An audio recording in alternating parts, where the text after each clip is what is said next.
Hey, what's up, everybody? Welcome to another episode of 4GQT. We have a very special guest today. His name is Carlos Navarro, and, we'll get into him in just a moment here. I'm just going to introduce Paris quickly. Hey, Paris, what's up? Hey, what's going on, man? This is exciting times. We got Carlos from the Bros here.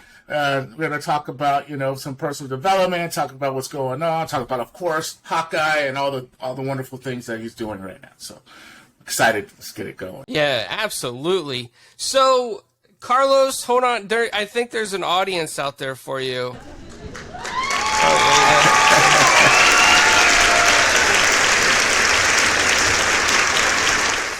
All right. Well, Carlos, thank you so much for being here. Welcome to the show. You have a very close name to mine. As I met you before, yes. You chased me around the convention a little bit. Yeah. Of course. Yeah.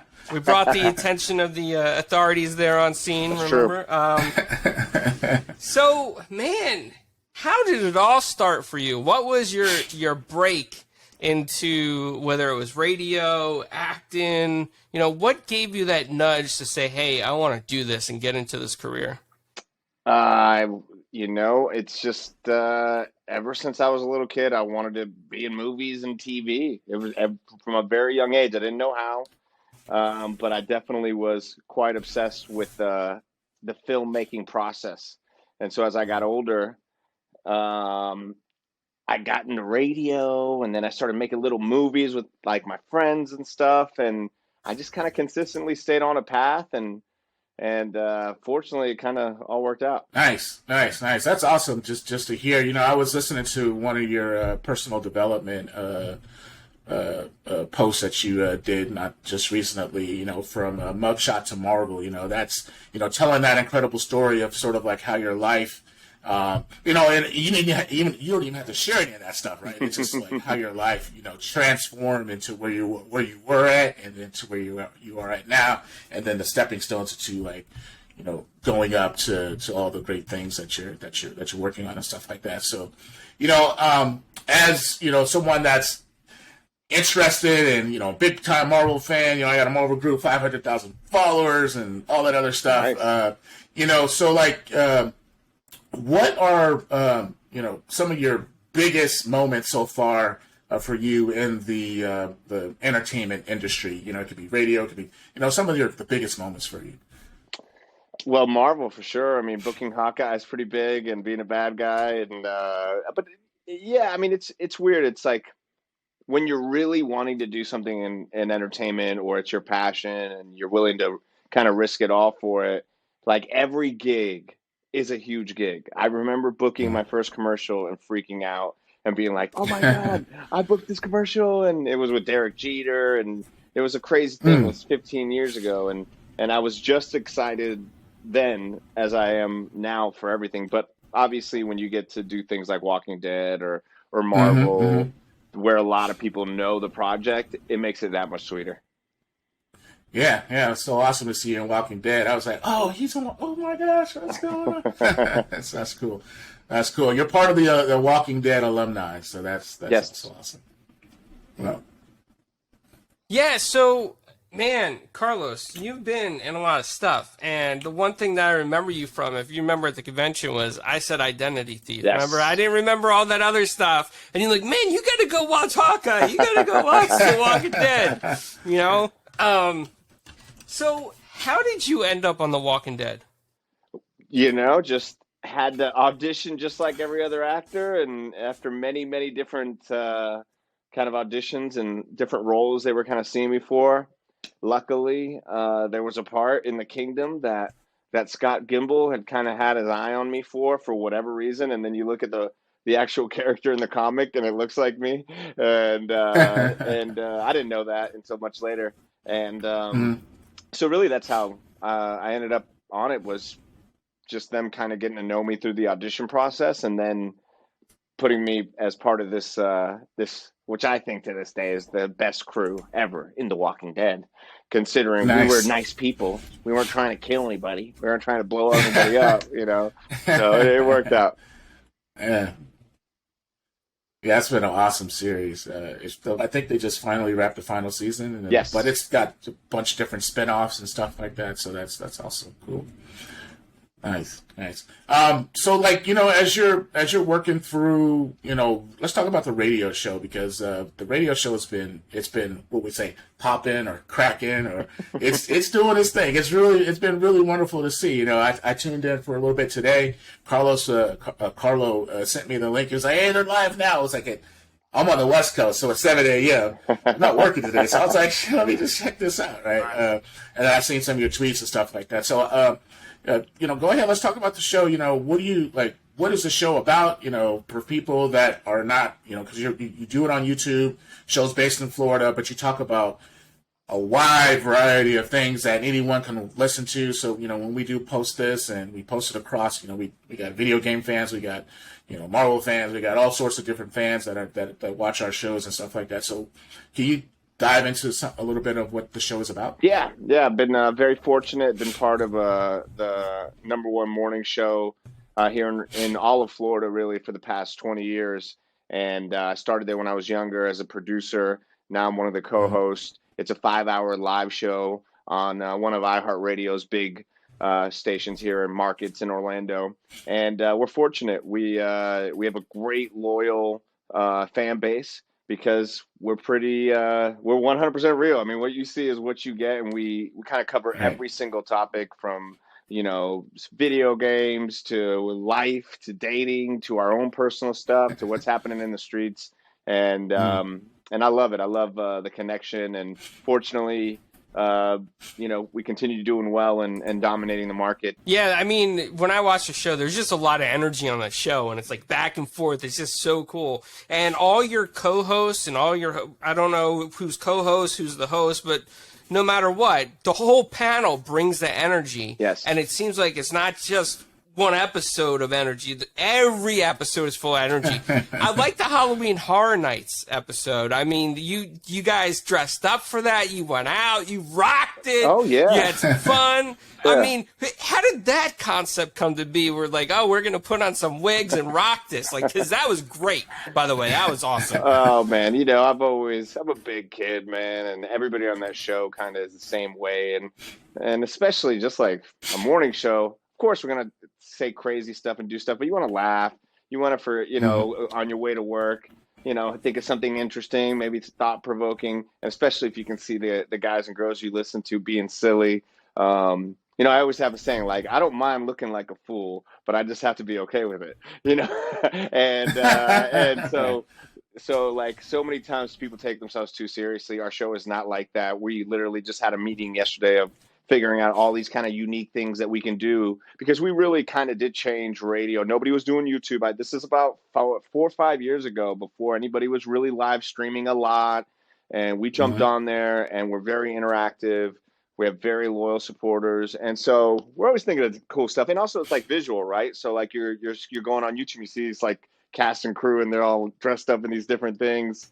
It's eye-catching, Right. Yeah. Shout out to Orlando Magic. I saw those jerseys too. You were all rocking those. So that was pretty cool. How did that come about? I assume that folks tune in from Orlando Magic and tune into the show. So yeah, man. I'm a big diehard sports fan, especially the Magic, and through the thick and thin, I'm always bigging them up. And they've had some rough years, obviously, like a lot of teams. But the Orlando Magic are a first-class organization. They love the show. They're always we do tickets with them, and they know they take care of the boy. I'm always there you go. Nice. Orlando Magic. Hey, they were there. They were so close back with Penny and Shaq, and sort of that went away. And then they had a few, Dwight Howard, all that. They had some teams. They had some pretty good teams. So. What's your team? I'm Phoenix. Well, Seattle. I'm in Seattle, so it's Seattle SuperSonics, but they're gone, so I'm Phoenix Suns. Okay. I've been liking them for years, and I don't know, Carlo, you're in Tampa, so but I'm a Philly fan because I'm from Pennsylvania. So were you cheering them on in the series? Yeah. I'm cheering everybody on, man. I cheer the Eagles on. I cheer the Flyers on. Just Philly here. Not Pittsburgh, but Philly. Gotta be right. Pittsburgh is the west side, Philly's the east side. So that's awesome. So Carlos, let's dive into some of the the personal stuff that you're working on. From mugshots to Marvel. Let's dive into that. I don't want to take a serious tone to this interview, but let's talk about it. I think Mugshot to Marvel is one of the presentations and kind of like the ethos of what I'm kind of doing now with a lot of people. I went through a rough path and was able to kind of figure out a better way of kind of going about things. And so that's kind of my mission now, is to help people live out their passions in a smart way. And by doing that, you relieve that anxiety, the stress, the guilt, the regret. So many people have always asked me, hey, I want to be an actor. I want to do radio. How do you do this? And when I was going through all those hard ass times, I was consistently working on my passion. And that was almost like the valve to release the stress and the anxiety that I was going through some really, really hard times. And if I didn't have that, I don't know where I'd be. So kind of my mission is out there just to talking to people, whether it's one-on-one coaching with people or whether it's in a big event or speaking, but really just sending the message that if you're able to really be very specific and figure out what your passion is, helping kids, drawing, being a teacher, video games, and you can facilitate it in one way where it doesn't basically sacrifice your normal everyday life, man, it's a life-changing thing. Yeah, that's so awesome. I think that's really needed. I'm so happy that you're doing that. I'm gonna promo the heck out of that because, I just think when people, they make it to a certain level and then they start giving back and then they talk about some of their personal sacrifices, some of the things that they had to go through themselves to achieve, because it's so easy for people to fall back into whatever they were doing and to go back to that and then get in trouble. And then next thing you know, they're living out a prison term because they decided to do it again. And they just don't know that there's other paths for them. And then for people like yourself, I just read the Dave Bautista article on GQ yesterday, and he was talking about sort of like how he was a bouncer in DC before he became a wrestler, and he was struggling, he didn't have money, and it was just like all bad for him. But, he kept pushing, and then, same thing for you. It's just like that presentation you gave was so inspiring. And I think that a lot of people, once they catch on to that and they get to know and they can sort of view that and they can, I think there's a great path for you there. And thanks, man. The way that you present it, the way that you were able to articulate your message, I think it was really, really, really, really powerful. And I appreciate that. And for all the people that are out there in the world that need some inspiration, go check that out because it was awesome, and we'll definitely share the links and stuff like that. Harris, it's great. I appreciate you bringing that up. It's kind of funny because that speech, that particular one, was done at my high school to kids that were like who I was, right? Like I almost didn't graduate high school, and I've gone back every year to help them, and every year I've kind of grown, and every year it's a bigger deal when I go back. And this year I was able to go back and basically, man, so many people are struggling. They, like so many people are just hurting, and one person or one activity or one night with friends or building something can change your entire life. And we struggle so much. And I think luckily, because of these cool kind of things like Hawkeye and Walking Dead and the radio show, it buys me this little bit of equity, this attention with you. And those who and it goes like, oh well, wait a second, he did it, and I know his ass messed up a lot. So so it's really been working and very powerful, very, very powerful. So thank you for allowing me to share that. Awesome. Yeah, it was great. Yeah, so the one thing that I really did like a lot is I did go watch Hawkeye after I met you in person. I went ahead and watched Hawkeye, and I gotta say, man, that was a really cool role that you did. Like, I really liked it. The tracksuit mafia thing. When I was a little kid, I wore tracksuits. I had the Adidas tracksuit. I had the snap-off pants. I had everything, man. I had the whole thing. I never wore them before. That's the funny thing. I've never said this before. This is so funny. So as you're saying this, I was reminded of me and Alex and Piotr, the other bros. And we thought we were going to get like some amazing outfits. We had no idea what characters we were playing, nothing. We were literally walking in at the same time. And then they put us on these smooth tracksuits fitted. And we're like, damn. So we both like, hey, let's meet up for dinner that night or whatever. And we leave, we come back, and we both are all wearing like sweatpants and tracksuits. And like, Do you normally wear this? Like, no, it was just so comfortable. I went out and bought some. So we literally went out and picked some up. And so we were living kind of the role of the tracksuit bros, you know. So you would tracksuit day, tracksuit night. So. Yeah, that was awesome. So great. Yeah, that was a lot of fun. Nice. So like as you're shooting that, and you're going through the season, it got wonderful praise. It was good. It's now officially a holiday show because went through the first year. You know, now it's this year, so a lot of people are watching it. I'm proud of that. As a holiday guy, as like a Christmas dude, I love that we are like, you got the Guardians deal going, and of course, like I'm a diehard Marvel guy as well. So it's not like I'm just like some. Oh, I booked a role and I have no idea. No, I'm CU dude. So like, so yeah, to be a part of like forever, it to kind of be no, you got to watch Hawkeye during Christmas. Come on, Yeah, you got you. Yeah, the bros, Exactly. Come on, bro. Come on. Yeah. So how was after you got that part, after you did the auditions and stuff like that, and you got it, how hard was it for you to transition into that sort of picking up that style of character for that particular role? Because for me, a lot of people are like, oh, they're just the bros. That's not. I'm like, that would be hard. That's because it's not every day. But now you got to take that persona and you got to wear it a little bit. But it's like a cool thing. So it's like for me, I was like, oh, these guys are the best. Like, hey, Marvel, these guys need to have a spinoff series. They need to have the bros. We just need to have a tracksuit series. Yeah, I didn't know, obviously, beforehand that much about the Tracksuit Mafia. And then once you book the role and they're like, no, this is actually from a series that was really highly acclaimed. And then I'm like, oh, these guys are freaking, this is the Mafia. And I always thought I'd be like more in like the Godfather Mafia, with the suits and, but like this is, and so when you ask Paris, like, how hard was it? I'll be dead honest. Yeah. This role was made for me. Like I'm that dude. Like I'm the, when you looked at our auditions, like me and Piotr and Alex's auditions, we were the bros. Like we just kind of saw before. They didn't say it was a Tracksuit Mafia we were reading for. It was like Margarita Black. The script was, we didn't know what the hell it was. It was just like you're playing these kind of henchmen, and so my job was to make him a henchman and funny and crazy, but then you have to think that they're real. Like you probably could go down to the store and see their asses, See it, right. And the best praise I got was from Matt Fraction, the author of Hawkeye. When I saw him at the premiere party afterwards, he goes, "You guys did it, man. That's exactly who I was thinking of when I wrote the comic." And I was like, "You're my dude for that, man. Very good." So awesome. Tracksuit Mafia, so great. Yeah, I gotta say, the Tracksuit Mafia, as I said, I really like that. Now the question is, though, Carlos, this, ready? So you wore the tracksuit, right, on the show. Have you ever gone into the radio studio with that tracksuit on in the Florida heat? Have you ever made that?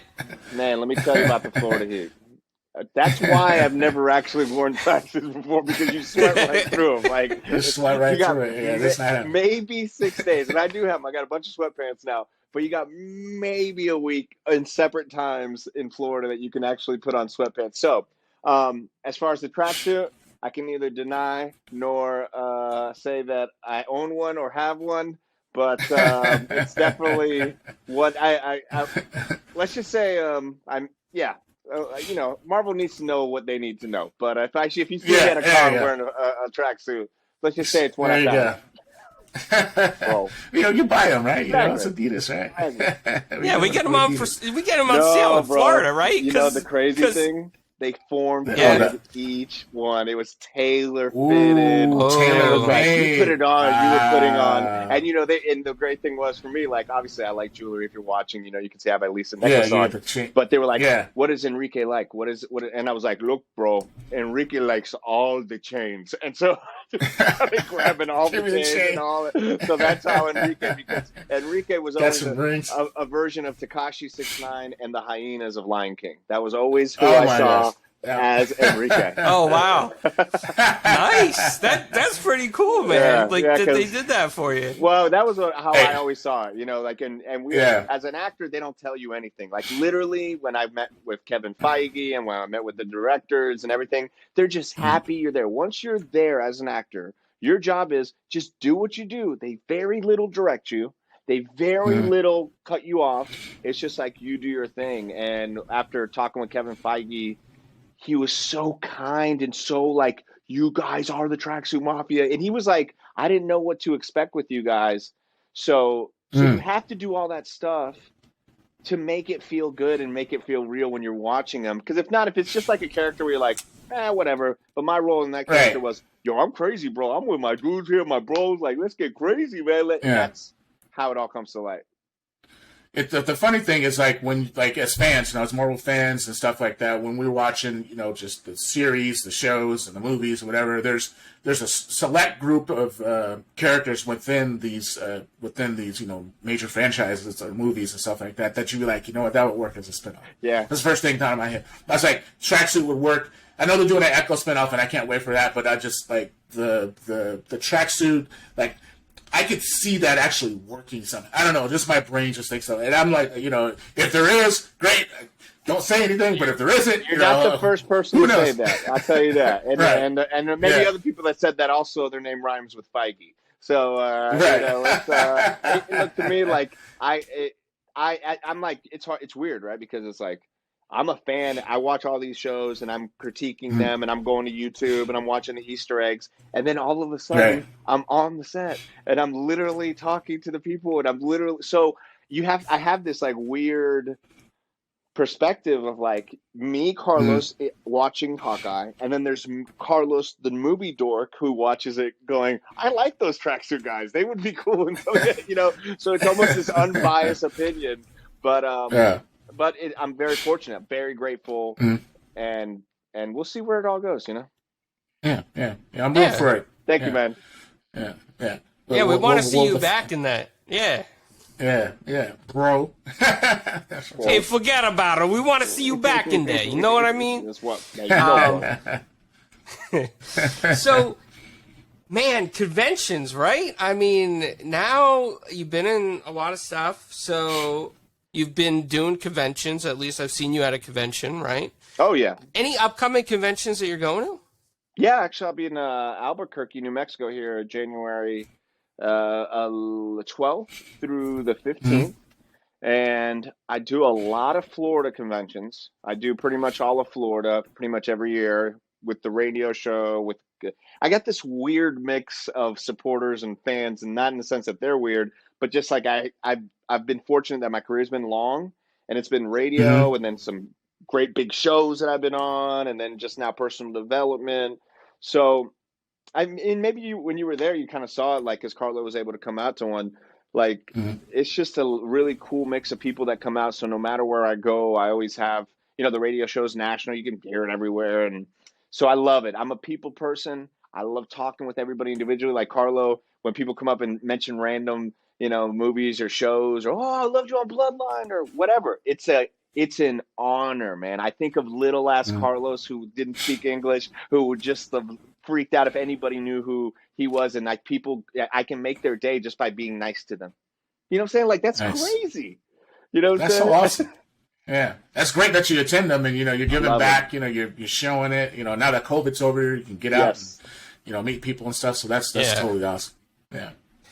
Yeah, I just want to say, for many people that I've met at conventions, you're very approachable. And I know that sometimes fans, get a little nervous coming up to people. But I just want to say, I saw your interaction with a lot of people there.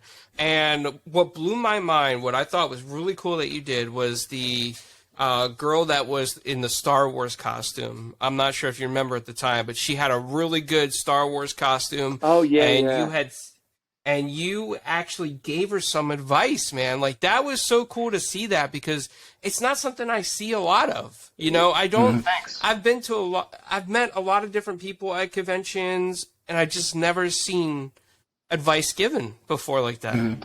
Thank you. That was really kind of you. Yeah. Nice.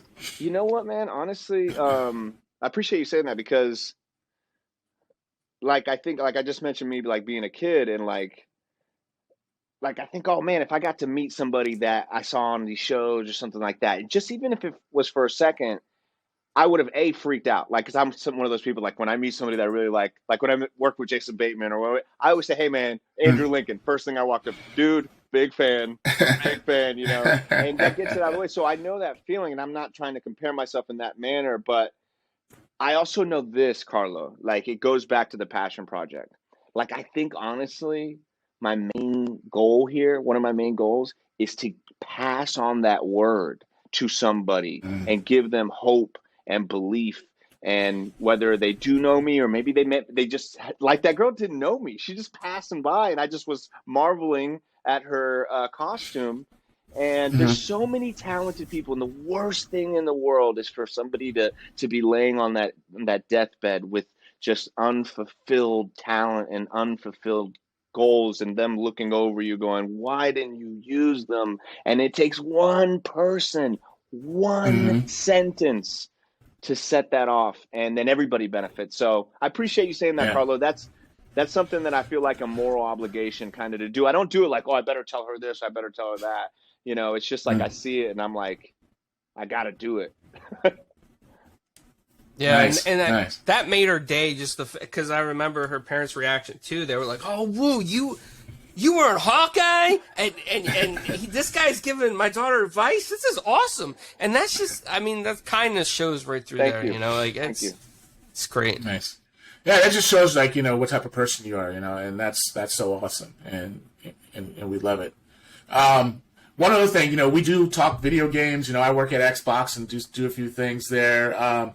So, like, are you a big video game person? I know you did some voiceovers and some games. I saw some Madden stuff. So, like, you want to touch on some of the video games, and you know, what do you do, or are you looking to particularly do any more video games as a voiceover, as a voice actor? You know, not in specifically in the sense of like, am I looking? I've been fortunate where I've gotten to been on Red Dead Redemption and a lot of Madden, and I worked for EA Sports for several years as one of their kind of producers talent kind of deal. But I was always a gamer, always going back to the old school days. But then at a certain point, I couldn't game as much.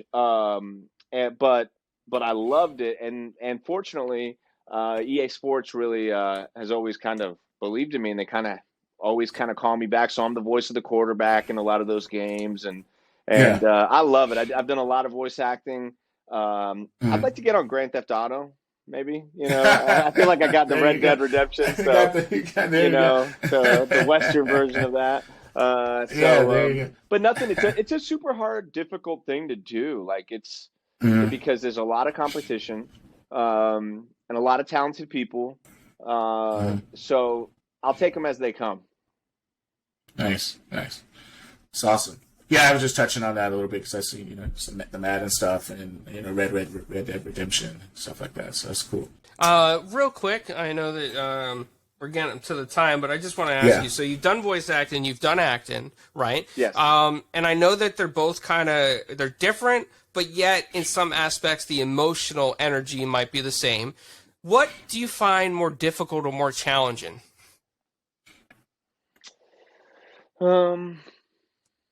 Definitely quote unquote like physical acting, not voice acting.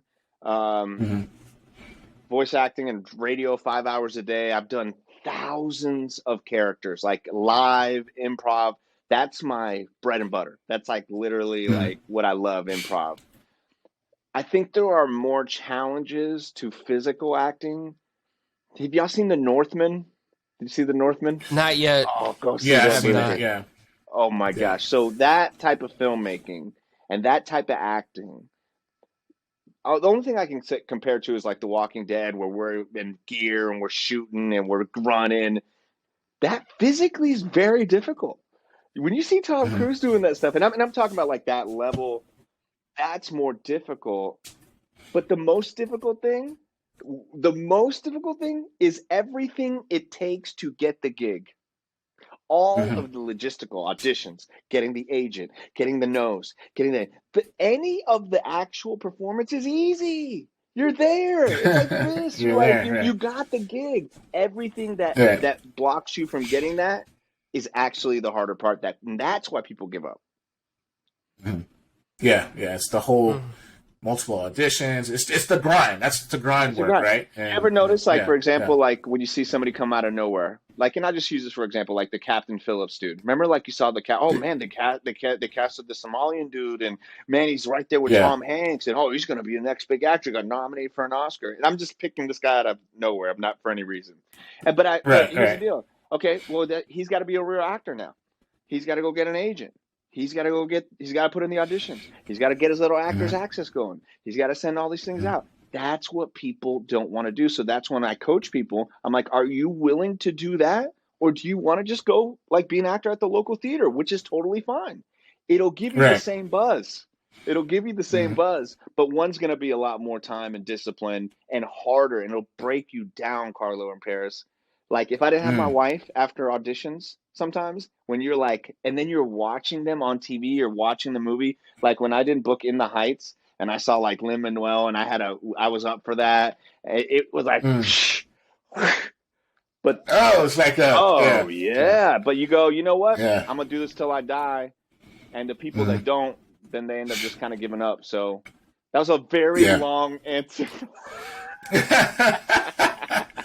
No, it's all good because I can imagine you're doing it, and then well, actually, that it's almost like for me, like I remember people getting a job that I like wanted. This is before, right? And I see those people that are in that same job, and I'm like, oh my gosh, I remember I want, those sort of things, right? All the And I time. can bet, you're watching the TV or the movie or whatever. You're like, and if you made it to like the final 2 or 3, Oh, always. and Walking Dead happened all the you're time. there, Yeah. yeah, you're there, and they're like, and then you see it, you're like, they're gonna make me. I'm gonna watch it. No, I'm not gonna watch it. No, I'm gonna watch it. I knew shows I quit watching. You book me, I ain't watching it. Oh man. So Paris has a very important question for you. Yeah, dude. Yeah, right before, so we're gonna wrap up here, Carlos. Cool. We have this ongoing question that we ask, all our celebrity guests, All right. people that we interview, and all that other stuff. And do you like pineapples on pizza? Like, yay or nay? I am nay on the pineapple on pizza. I've never ordered it. I think I've had it once, but I know it is a big point of contention for many people. I am let people live. They want to eat the pineapple on the pizza. Hey, more regular pizza for me. My man, that's right. Yeah. I can sit down and eat a pizza with this guy, right? Because no Come on. pineapples. Exactly. Yes. Yeah, No pineapples over here, But hey, if you like the pineapples, Paris, that's fine. Yeah, we have this ongoing thing. There's some people are like, oh, they go into a whole nother. How would you ever tarnish a pizza like that? That's right, get it. Paris. No. That's I get right. Yeah. Or you have other ones. Ooh, I just love the sweetness and the Sweet and savory, the savory, and then I throw the little spice on it, and then the sweet, and then it just makes the whole. You're not going to pizza sell me, great. Paris. Yeah. You're not going to sell me. Oh, yeah, no. No, don't ever open a pizza place with pineapples. Just don't do it. No. I'm gonna call it Pineapple Paris Pizza. There you go. Three PPP. Oh, wow, yeah, right? Awesome, Carlos. Man, this has been a blast. Thank you for spending some time with us today. Go ahead and let everyone know where we can find you on the interwebs, Twitter, Facebook, all that stuff. Yes, it's been great being on here with you boys. My bros over here, I got bros here, I got bros there, and I got bros right here. You can find me on my 2 brand new websites, if you can remember them. Here we go. It's IamCarlosNavarro.com. Pretty easy. Mm-hmm. And then the other one is To the Top, Never Stop. And that is my catchphrase and mantra. Mm-hmm. And you'll see all sides of Carlos Alberto Navarro that you've heard here today. Awesome. Thank you. We'll definitely take those links and we'll have them in the video. We appreciate you. Thank you for your time. Thank you guys. Carlo. No doubt. Awesome. Y'all be good. See ya. Yeah. Thank you. Later, Thank man. you, everybody. Thank you for watching. That's so much fun.